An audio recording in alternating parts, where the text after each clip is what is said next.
Aici pe cameră. Onișorul la carne și la Oana i-am pus onișor. Am asta nu pot să o postez, că... Oana Paula. Și Denisa mie mi-a pus ăla.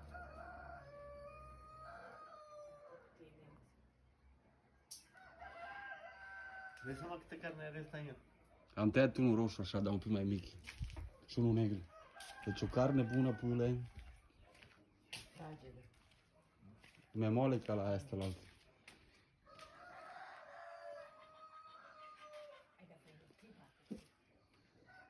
No, din asta mi-am mâncat și polanul, atâți pe care am avut.